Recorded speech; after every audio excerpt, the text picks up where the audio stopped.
m'appelle Monsieur Maurice Ndiaye et je suis le chef régional des ressources humaines pour l'Union internationale de la conservation de la nature. Le bureau régional basé ici à Dakar. D'accord. Un mot sur votre entreprise. L'Union internationale pour la conservation de la nature est une union composée de membres du gouvernement et de la société civile qui s'occupe de la protection de la nature, de la conservation de la nature, par le plaidoyer, en passant par les appuis au pays et les appuis au gouvernement.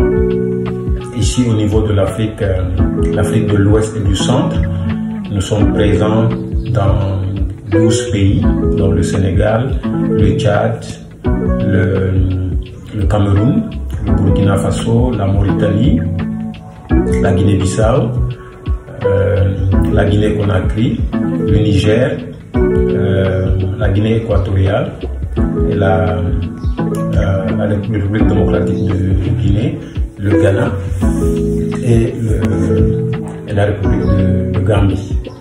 Donc ce sont ces pays qui composent l'UICN au niveau de l'Afrique de l'Ouest et du Centre. Vos appels à candidature à un poste donné se font-ils sur la base d'un métier à pourvoir ou sur la base d'une spécialisation? Les appels à candidature se font sur la base des deux critères. Il faut d'abord le métier, mais il faut aller beaucoup plus en profondeur dans la spécialisation. Par exemple, pour recruter un chargé de projet, plastique, les projets qui s'occupent de la gestion de l'environnement, la gestion des plastiques dans les pays, on vise normalement des gens qui sont formés dans la conservation de la nature, mais qui ont une spécialisation dans la gestion des plastiques. Donc c'est les deux. Il faut le métier qui est celui de la conservation, mais une spécialisation de plus qui est celle, par exemple, de la gestion de plastique peut toujours aider la personne à recruter, à s'adapter mieux dans l'organisation. Attendez-vous qu'on vous demande simplement à effectuer un stage chez vous ou bien que l'on vous précise la mission ou le thème de stage? Les demandes de stage chez nous se passent par ouverture de poste. On identifie par exemple des besoins de stage dans différents départements, différents services, différentes unités et on lance l'appel à candidature. Donc toutes les personnes qui seront intéressées, toutes les personnes qui vont remplir les critères vont postuler et si ces personnes-là sont choisies, sont sélectionnées, ce sont ces gens-là qu'on va prendre en position de stage pendant une année ou pendant 2 ans. Et la raison pour laquelle on passe par l'appel à candidature ou la compétition, c'est pour éviter le conflit d'intérêts. Ou bien tout simplement, c'est pour éviter de favoriser certaines personnes et laisser d'autres. Donc l'appel à candidature ou bien la compétition permet tout simplement de rester équitable et rester transparent par rapport à tous les candidats qui ont le potentiel et qui nécessairement recherchent des terrains de stage dans les organisations. Attendez-vous que l'on vous demande un stage ou plutôt que l'on candidate à un stage de manière à motiver votre acceptation? Oui, comme j'ai dit tout à l'heure, on ouvre les appels à candidature pour les demandes de stage. Mais on ne reçoit pas des stagiaires des écoles, à moins que on ait des conventions de partenariat avec ces écoles-là ou bien avec ces universités. Mais pour l'essentiel, on ouvre l'appel à candidature, tout ce qui est stage, pour permettre aux gens de compétir et éviter le conflit d'intérêts, rester dans le principe de transparence et dans le principe d'équité. Attendez-vous d'un candidat qui vous demande un poste donné ou bien qu'il se vende mieux que d'autres pour l'obtenir? Oui, il faut que le candidat puisse, dans le cadre de la compétition, c'est celui qui pourra mieux se vendre pendant les interviews et que le panel va choisir et que le panel va recommander, qui va bien sûr occuper le poste. Donc, mieux se vendre veut tout simplement dire se détacher du lot et être déterminant sur un certain nombre de critères par rapport aux autres candidats. Donc c'est ça le critère de choix ou bien le critère de sélection que l'on utilise en général. Un candidat ayant développé un panel de soft skills peut-il susciter votre intérêt par ce moyen? Oui, effectivement. Si pendant les interviews, on se rend compte que nous avons des candidats qui ont beaucoup de capacités, beaucoup de skills, beaucoup de compétences, donc ce sont ces candidats-là sur lesquels on va s'orienter, mais aussi, même si on ne les choisit pas, on va les laisser dans le pool des candidats, ou bien dans le pool des stagiaires. Comme ça, demain, si on a d'autres besoins, on n'aura pas besoin de refaire tout le processus de recrutement parce qu'on aura déjà dans un pool un certain nombre de candidats qu'on aura déjà identifiés et qui soient capables soit de faire le travail sur une position donnée ou bien tout simplement d'être choisis pour une position de stage. A-t-on une opportunité plus grande de susciter votre intérêt via un profil standard ou via un profil qui se démarque de la moyenne? Oui, il faut que le profil se démarque de la moyenne. Et c'est ça la base de la compétition. Tant qu'il n'y a pas de compétition, on ne saura pas qui est standard, qui est moyen et qui se détache de la moyenne. Donc, ça c'est l'intérêt fondamentalement qui fait que on organise des compétitions, on pose des questions aux uns et aux autres et à la fin, on sélectionne la personne qui est au-dessus de la moyenne ou bien la personne qui sort du lot comparé aux autres. C'est comme ça normalement que le choix final est fait à la fin de la sélection. La qualité de la communication non verbale des candidats à un poste chez vous a-t-il un intérêt certain? A-t-il un intérêt certain parmi vos critères de sélection? Oui, la communication non verbale a tendance à disparaître de plus en plus parce que les organisations ne font plus généralement des interviews en face-to-face. C'est-à-dire on ne fait plus venir les candidats au bureau et on fait les interviews physiquement. Les interviews actuellement, que ce soit des appels à candidature pour les stages ou bien des postes de travail déjà identifiés et budgétisés, les interviews se font en ligne, soit par Teams, soit par Zoom, soit par Skype, etc., etc. Donc, ils se font en ligne. Alors, la détermination ou bien le fait de déceler le langage non verbal, c'est aussi un critère parce que à chaque fois que vous avez un candidat devant vous, même si c'est c'est une interview en ligne, ça nous permet aussi de pouvoir voir comment le candidat gesticule, comment le candidat se déplace, comment le candidat bouge sa tête, quelle est sa diction, etc., etc. Donc tout ça, c'est des qualités techniques que on regarde, on analyse, on décèle et qui interviennent fondamentalement à la fin de la décision à prendre à la fin de l'interview. Donc oui, le langage non verbal a son importance et joue un rôle extrêmement important dans les décisions finales. Faut-il incarner le parfait mannequin ou tout simplement son futur métier? Le futur métier, le parfait mannequin, ça n'intéresse personne.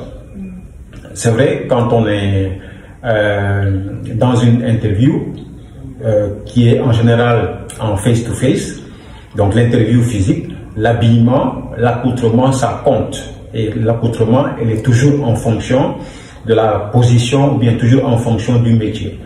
Mais le mannequin, ça n'intéresse personne. Ce que les membres du panel regardent et écoutent en général et essaient de déceler, ce sont les compétences, les capacités et bien sûr comment cette personne-là pourra apporter une valeur ajoutée à leur organisation.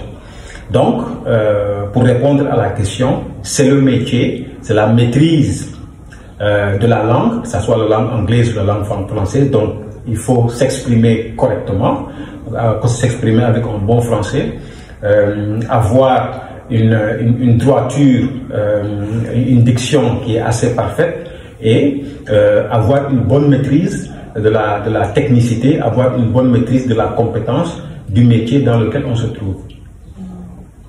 Développer sa compétence de collaboration avec tout individu vous paraît-il un atout pour vous motiver à recruter? Oui, effectivement, la collaboration ou bien les relations interpersonnelles à l'intérieur de l'organisation sont extrêmement importantes. Parce que c'est à partir des relations interpersonnelles, les interactions que la personne peut avoir avec son équipe, mais aussi en dehors de son équipe, permettent à cette personne-là, ou bien permettent aux autres agents, aux autres employés d'avoir une idée sur les attitudes de l'individu.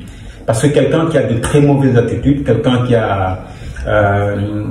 qui ne peut pas collaborer avec les gens pour des raisons X ou Y ou bien pour des raisons personnelles, cette personne-là n'est pas censée apporter une plus-value à l'équipe parce que aujourd'hui le travail c'est un travail d'équipe.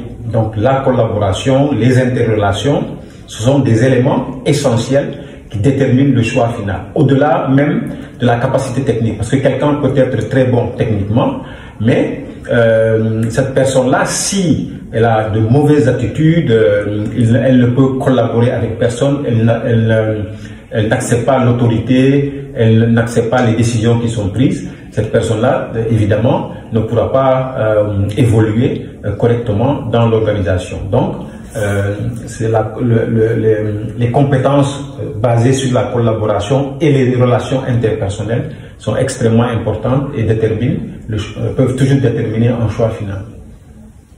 Le CV d'un étudiant doit-il mettre en exergue son parcours à ce titre ou le faire passer pour un professionnel?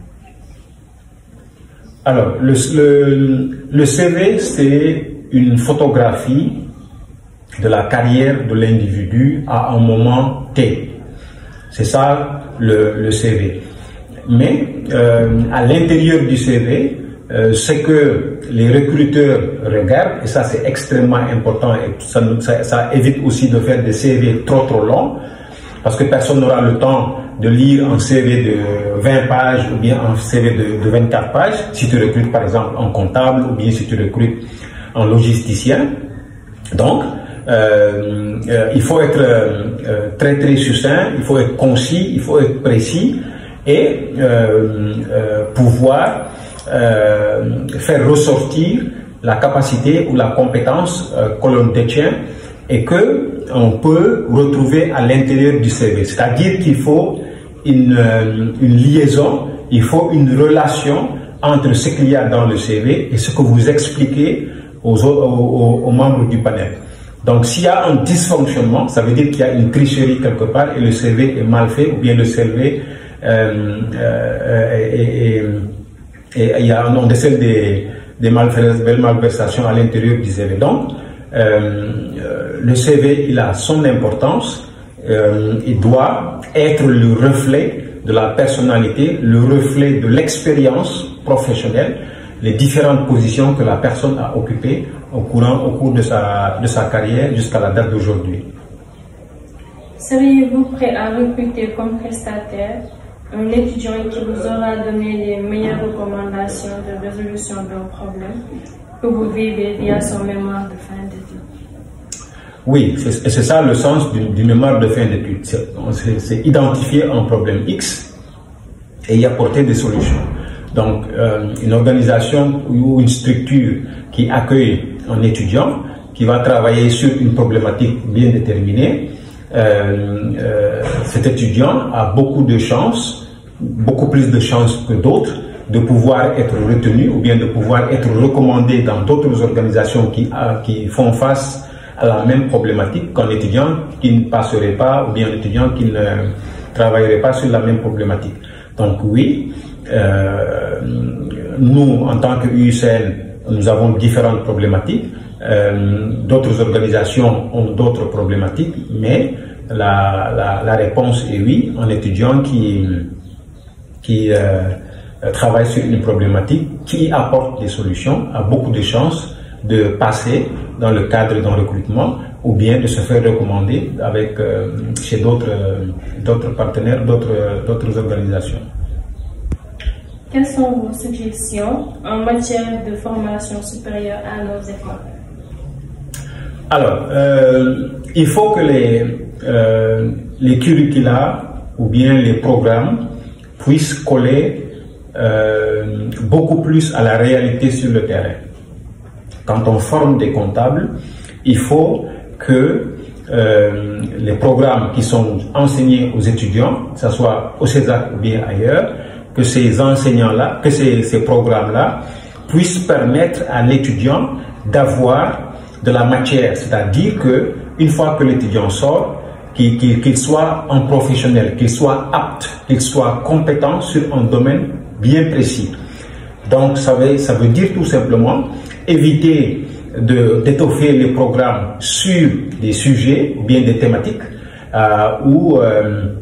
qui éventuellement des programmes de formation qui ne permettraient pas à l'étudiant d'être prêt au moment où il va finir sa maîtrise, au moment où il va finir son troisième cycle.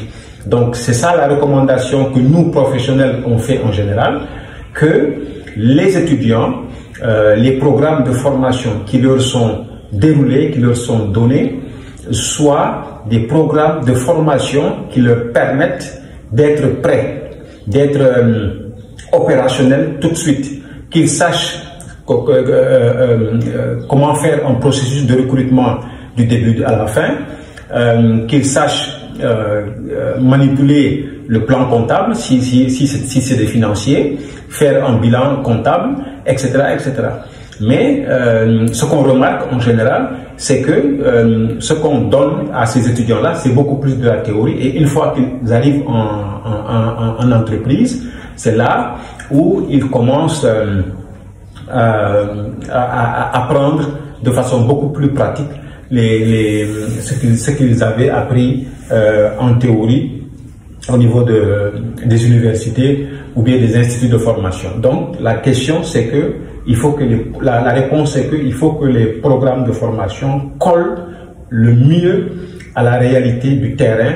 Le terrain c'est quoi? Le terrain ce sont les organisations, ce sont les entreprises. D'accord. Qu'avez-vous pensé de notre démarche vis-à-vis de vous, pertinente ou pas? Oui, la démarche peut être qualifiée ou jugée de pertinente, en ce sens où elle permet à l'étudiant d'avoir un contact direct avec un professionnel. Et c'est ça la pertinence de la démarche, parce que c'est une opportunité qui est donnée à l'étudiant de pouvoir discuter directement avec quelqu'un qui est du monde professionnel, avec quelqu'un qui est du métier, qui a de l'expérience, qui a de la carrière, qui a un vécu. et qui est prêt à partager, à répondre aux questions, à étayer avec des exemples de tous les jours, mais aussi à orienter, réorienter, guider et bien sûr donner des conseils pour que une fois de retour dans l'école ou bien dans l'université ou dans l'institut, que l'étudiant puisse avoir de la matière qui lui permettra de mieux comprendre le métier, bien le sujet qu'il aura choisi, que ce soit pour son mémoire ou bien pour la fin de formation, du cycle de formation. Les questions sont terminées. Ok. Et vous pouvez donner votre dernier mot. Alors, c'est beaucoup plus de conseils, surtout par rapport à l'institut, par rapport au centre. Les spécialisations doivent être basées sur des programmes beaucoup plus pointus, beaucoup plus spécifiques, qui collent à la réalité. Et ça, normalement, ça devrait être la base de la sélection des intervenants au niveau des centres ou bien des universités ou bien des écoles de formation, avoir ce mélange de professionnels, mais aussi d'universitaires qui sont beaucoup plus dans la théorie, mais cette théorie, elle doit être accompagnée, elle doit être mariée avec l'expérience et la pratique que les professionnels du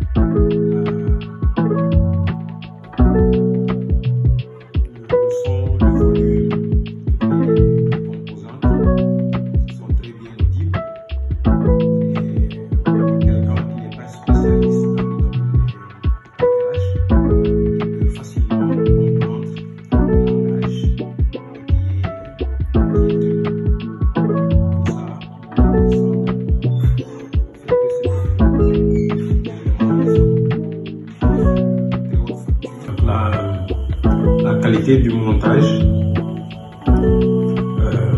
elle est de très bonne qualité. Les images sont assez claires et on se retrouve facilement dans les différentes sections qui composent le montage. Donc la qualité du montage est très bonne. Pour la communication verbale, la relation entre les différents locuteurs est très claire. Les questions ont été bien posées et ça a permis à l'interlocuteur de pouvoir répondre aussi avec beaucoup de clarté. Donc ça, c'est pour la communication verbale. Elle est très bien structurée et qui permet à la personne qui écoute ou bien qui visualise le document d'en avoir une très bonne compréhension, parce que les éléments qui composent sont très bien structurés et les questions sont posées de façon très claire. Donc la communication non verbale, c'est dans le documentaire, on remarque bien les mouvements, la gesticulation, les mouvements du corps et tout ça, qui permettent bien sûr d'avoir une idée assez claire de ce que l'interlocuteur est en train d'expliquer, de ce que le spécialiste est en train d'expliquer. Donc, ça montre une certaine confiance en soi, ça montre une certaine expertise, une certaine maîtrise du sujet, mais tout cela dans la gestuelle, tout cela dans les mouvements du corps, le mouvement de la tête, le mouvement des yeux, etc., etc. Donc la communication non verbale aussi est apparue de façon très nette dans le montage, elle est apparue de façon très nette dans la structuration des différents documents, des différents éléments qui composent le documentaire. Donc en termes de notes, donc sur une échelle de 5, je donne 4. Pour le sens de l'initiative,